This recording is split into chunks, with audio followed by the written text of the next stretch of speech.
As I mentioned on my previous post, here's the giveaway I brought. There will be 5 winners, and here's the mechanics. Follow me and Xandy's Craft on both Facebook and Instagram. Step 2, follow also the following mommy bloggers: Mommy Erica Jane, Slaying Motherhood, Mom-to-Mom Diaries, and Mom's Daily Life. Engage on our posts and also the posts of our sponsor and mom partners.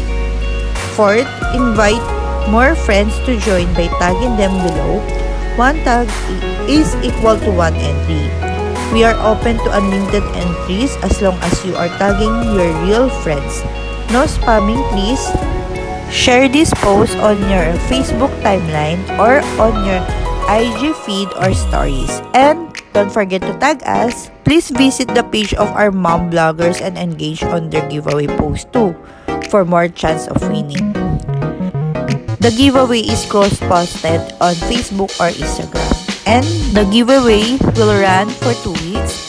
And the winners will announce on March 21.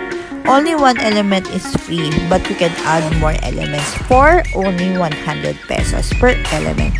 Please also take note, the winner will shoulder the shipping fee, and all unfollowers will be banned on our next giveaway. This promotion and giveaway is no way sponsored, endorsed, or administered by or associated with Facebook, Instagram, YouTube, or any other platform.